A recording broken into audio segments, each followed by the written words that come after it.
Cashing Out continues here on VSIN with me, Joe Ceraulo. We're going to take it to the progressive guest line now.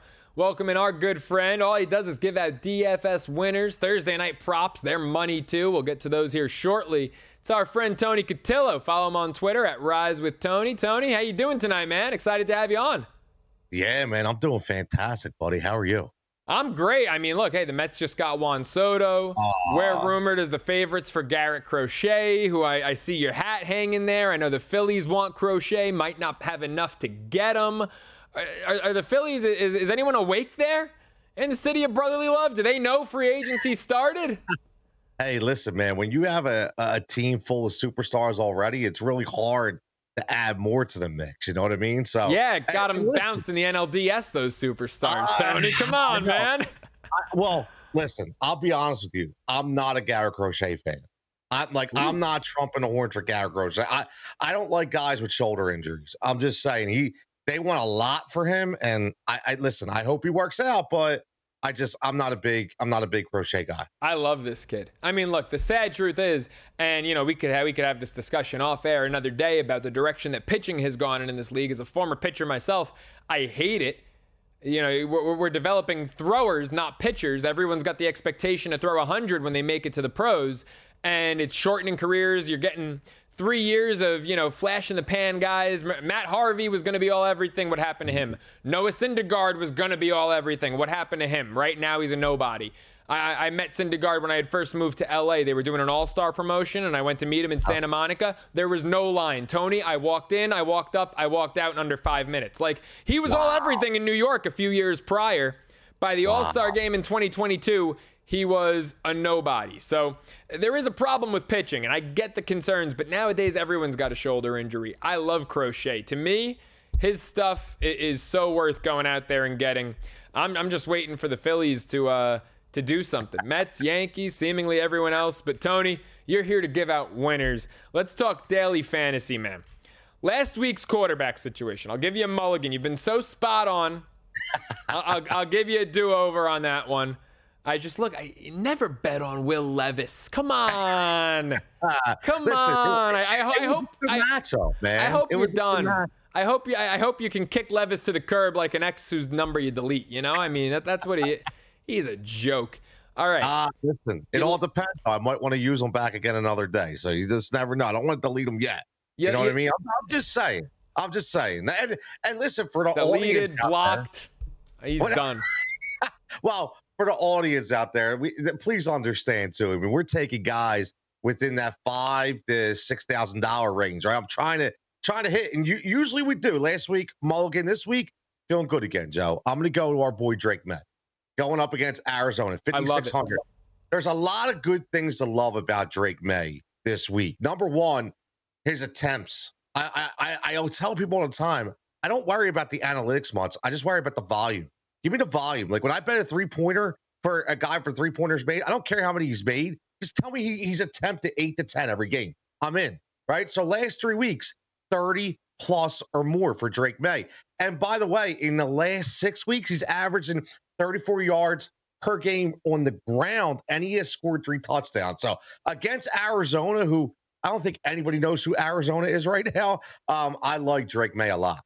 I love that play, man. And Maye also, I mean, he's been as efficient on the ground. His yards per carry through the roof. Who the hell wants to tackle him? He's a big stud. Yes. I think that Drake Maye play is a good one. Look, I told you straight up last Tuesday, Will Levis is an auto fade for me. So I wasn't juicing you up on that one. I will never trust Levis in any capacity. But you have come on here. You have given out Bo Nix when I quietly doubted it. And it's nailed it. You've given out Justin Herbert while he's on the hottest streak of his career. If only the guy had some actual receivers. He's got dead bodies he's throwing to.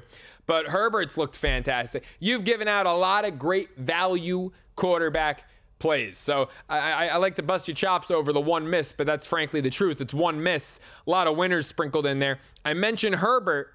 Who are you going to? Maybe a teammate of his? Running backs? Backfield? What do you like?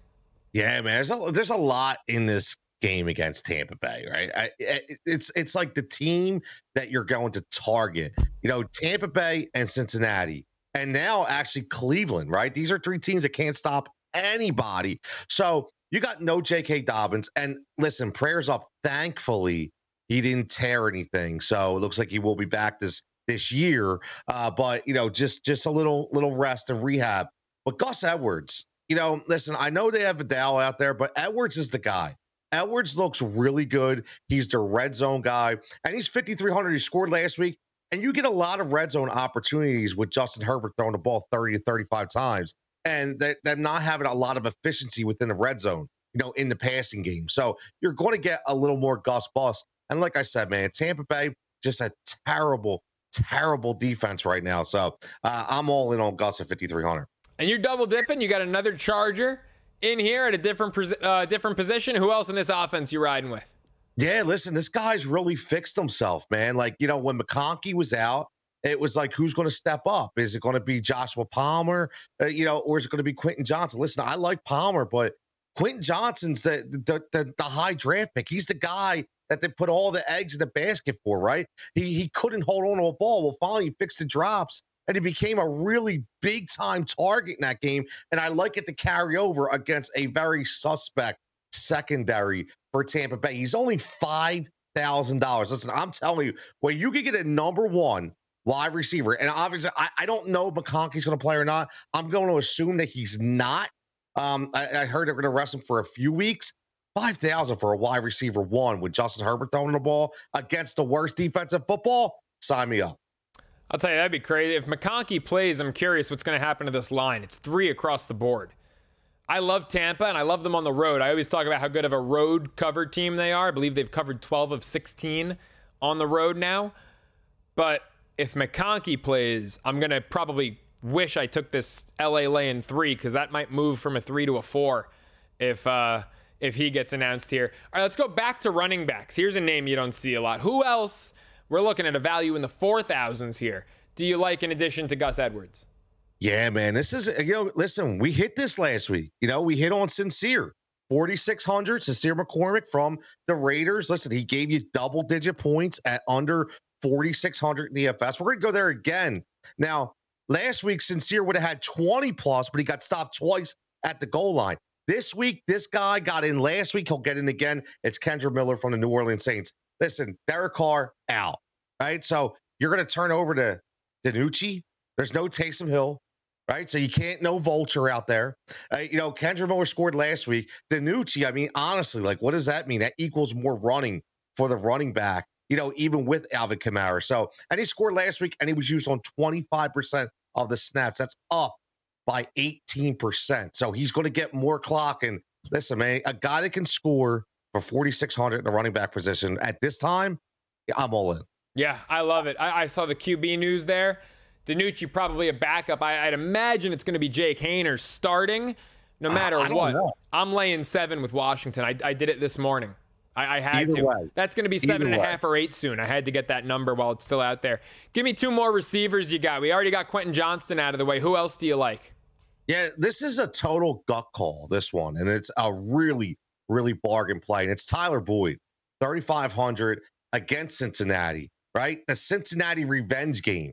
Cincinnati's defense stinks, okay? It does. I know we're going with your boy Levis again, but whether we like him or not, he's still going to sling the ball, whether it's accurate or not. And Tyler Boyd knows how to get open in the middle of the field. And he did have a couple really tough catches last week. Going up against the extra ammo against Cincinnati, I'm going to buy in at 3,400. And then I'm going to go with the speedy Xavier Worthy.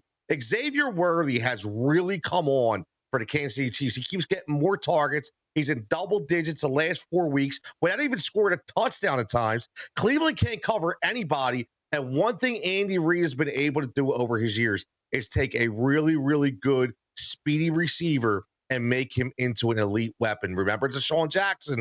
Okay, everybody said he was too small. Same thing with Xavier Worthy. He's really proven his worth right now. I'll tell you what, Tony, I've already got my mind made up. If Kansas City is in New Orleans playing in their 3rd straight Super Bowl, that is like, I kid you not, and I've got videos with my picks past couple Super Bowls. My Super Bowl is like, it's the best night of betting. My props don't miss. Xavier Worthy touchdown if Kansas City is in the Super Bowl. That I have already made my mind up. With all the opportunities his speed presents, I don't know if it's going to be an end around, if it's going to be a trick play. I don't know. they're going to make sure Xavier Worthy gets in the end zone if they're back in the Super Bowl. I love the way he's being implemented into this offense every week, man. No, I agree completely. And again, it was a guy who they said was too small, too skinny. They said the same thing about Deshaun Jackson in Philly too. Yeah. They tried to brand him as like he could only run posts or go routes up the sideline. He's actually not a bad route runner. He's impressed me with his route running. He opens up the playbook so much. The offense has looked a bit stale at times. Not with Xavier Worthy out there. I love the kid. I love the play 5,100. It's your highest price wideout, but it's a price I'm okay with. Thursday Night Football, Niners, Rams. How about some props with Tony up next? It's Cashing Out with Joe Ceraulo.